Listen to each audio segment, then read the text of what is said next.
Class 9 exercise 4.3 graph of a linear equation in two variables. कैसे इसको हम graph पर linear equation in two variable को दिखाते हैं, शो करते हैं, उसके बारे में आप लोगों को मैं बता रहा हूं। जैसे ग्राफ पर कैसे लीनियर इक्वेशन को, इसको समझने के पहले सबसे पहले हम ग्राफ का रिप्रेजेंटेंस ऑफ फोर कोऑर्डिनेट कैसे करते हैं, इसको मैं थोड़ा आप लोगों को प्रकाश डाल के बता देना चाह रहा हूं कि कैसे। यह बेटा यह एक तल है। तल को हम सबसे पहले चार भागों में डिवाइड करते हैं, इसको कहते हैं प्लेन। इसमें फोर कॉर्नर है, टू कोऑर्डिनेट में टू वेरिएबल है, तो इसको दो कोऑर्डिनेट में हमको बताना है, ग्राफ पर रिप्रेजेंट करना है कि जिससे मुझे एक लाइन मिल जाए। तो सर्वप्रथम मैं इसको दो लाइनों में रिप्रेजेंट करता हूं।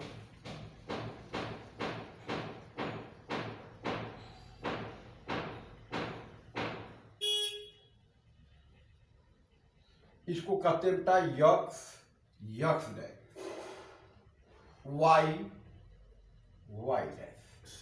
इसको एक्स एक्सिस कहते हैं, एक्स एक्सिस, और इसको कहते हैं बेटा वाई एक्सिस। आप लोग यहां इसको कहते हैं फर्स्ट कोऑर्डिनेट, इसको कहते हैं सेकेंड, इसको कहते हैं थर्ड, और इसको कहते हैं फोर्थ। मैं इसको चार भागों में बांट दिया हूं। पहले कोऑर्डिनेट को फर्स्ट करते हैं, दूसरे को सेकेंड, तीसरे को थर्ड, और चौथे को फोर्थ करते हैं। इसको फर्स्ट कोऑर्डिनेट में करते क्या है, इसको जहां पर दोनों रेखाएं एक दूसरे को 90 डिग्री के एंगल पर डिवाइड करती हैं, इसको कहते हैं मूल बिंदु। इसका निर्देशांक होता है 0 0। अब यहां से नंबरिंग करते हैं। फर्स्ट कोऑर्डिनेट में एक्स और वाई की जितनी भी वैल्यू होती है, इसमें सब पॉजिटिव वैल्यू आती है।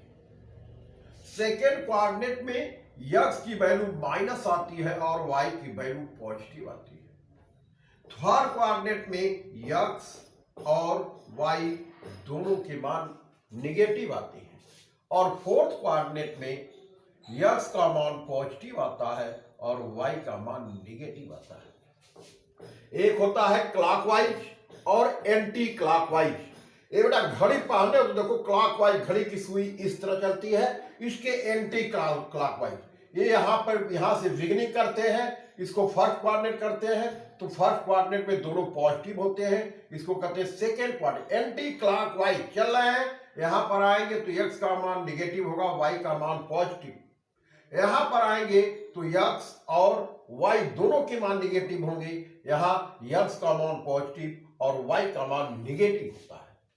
अब हमारा नंबर सिस्टम भी देखो कि यहां से 0 से अंक आगे जब बढ़ेंगे तो पॉजिटिव बनाओगे, जैसे 1 2 3 4 5 6 7। इसको 1 कर दें, 2 3 4 5 6 7।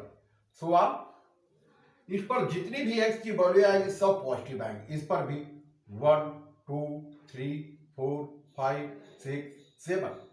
यहां भी जितनी भी वाई की वैल्यू आएगी, वाई की वैल्यू जितनी भी आएगी सब पॉजिटिव आएंगी।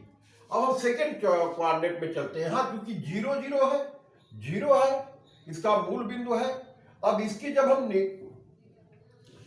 बाईं तरफ चलते हैं, लेफ्ट हैंड साइड में चलते हैं, तो यहां से जितने भी मान होंगे सब नेगेटिव होंगे। -1 -2 -3 -4 -5 -6 -7 सुमान इस तरह होंगे।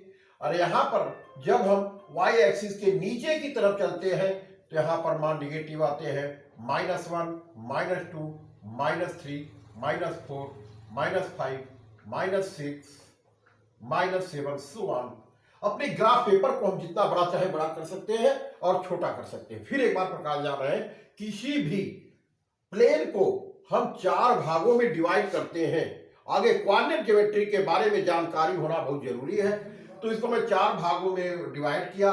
पहले में एक्स और वाई दोनों के मान पॉजिटिव होते हैं। पहला बेटा ये ध्यान देना कि एक्स और वाई दोनों की वैल्यू पॉजिटिव होती है। सेकेंड में एक्स का मान माइनस होता है और वाई का मान पॉजिटिव होता है।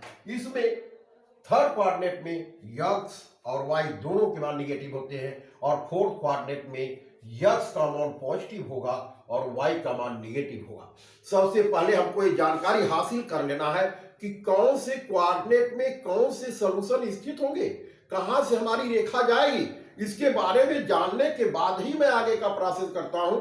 जैसे कोई कर दिया कि मैं ले लिया यक्स की वैल्यू 2 ले लिया और वाई की वैल्यू -3 ले लिया। अब ये जानते रहोगे कि किस कोऑर्डिनेट में आएगा, तब उसके बाद ही इसके बारे में मैं रेखा खींच सकता हूं, वो डिफाइन कर सकता हूं। यहां पर यक्स का मान y है, y का मान 3 है, तो 2 - 3। अब यक्स की पॉजिटिव वैल्यू है, y की निगेटिव वैल्यू है। y की पॉजिटिव वैल्यू, यक्स की पॉजिटिव, y की निगेटिव। यहां पर पॉजिटिव और निगेटिव है, तो ये किस कोऑर्डिनेट में आएगा? फोर्थ कोऑर्डिनेट में आएगा। कहने का मतलब इसको इस तरह भी समझ सकते हैं कि जैसे फर्स्ट कोऑर्डिनेट दिया गया पॉजिटिव वैल्यू के लिए, यहां पर लिखेंगे यक्स वाई दोनों मान पॉजिटिव, यहां पर लिख सकते हैं माइनस यक्स और वाई, यहां पर लिख सकते हैं माइनस यक्स माइनस वाई, और फोर्थ में लिख सकते हैं यक्स, यहां लिख सकते हैं यक्स माइनस वाई। कहने का मतलब यदि यक्स वाई दोनों के मान पॉजिटिव है तो वह फर्स्ट कोऑर्डिनेट में पड़ेंगे, यदि यक्स का मान माइनस है और वाई का मान पॉजिटिव है सेकेंड में पड़ेगा, और यक्स वाई दोनों के मान निगेटिव है तो थर्ड कोऑर्डिनेट पड़ेगा, और यक्स का मान यदि पॉजिटिव है वाई का मान निगेटिव है तो इस कोऑर्डिनेट में पड़ेगा। जैसे हम फॉर एग्जांपल एक क्वेश्चन ले लेते हैं, आप लोगों के पहले क्वेश्चन को लेते हैं, इसके बारे में जानकारी ले लेना आप लोगों को बहुत जरूरी है। किसी भी तल को हम 4 भाग 2 डायमेंशन इसको कहते हैं, आगे जाओगे अगली कक्षा में 3 डायमेंशन पढ़ाया जाएगा। यहां पर 2 डायमेंशन के बारे में आप लोगों को मैंने प्रकाश डाला, किसको बताया कि एक्स एक्सिस क्या होती है, वाई एक्सिस क्या होती है, और कौन सी सॉल्यूशन जो एक्स वाई के आएंगे किस कोऑर्डिनेट में सिचुएटेड होंगे, स्थित होंगे, उसको जानने के बाद सर्वप्रथम हम ग्राफ पेपर पे अपने खानों को इस तरह डिवाइड कर देते हैं कि पहले खाने को देखोगे, जब ग्राफ पेपर खींचोगे तो उसमें 5 और 10 खानों पर बना रहता है, तो हम 10 खाने को एक्सेप्ट करें या 5 खानों को, वहां से 1 2 3 4 उस पर नंबरिंग करते हुए चले जाते हैं। एक एक जैसे 10 का छोटे छोटे खाने होंगे, 10 खाने पर 1 लिखे तो 1 2, फिर अगले 20 पर 2 हो जाएगा, अगले 30 पर 3 हो जाएगा। इस तरह सबको डालते जाते हैं, डाल लेते हैं या रेखाएं कितने तक मेरा सॉल्यूशन आएगा, जो आएगा उसको नीचे लिख करके इसमें कोऑर्डिनेट को वो करते हैं। थैंक यू वेरी मच बच्चों, हैप्पी दशहरा आप लोगों को। अब इसके आगे के टॉपिक में बता रहा हूं।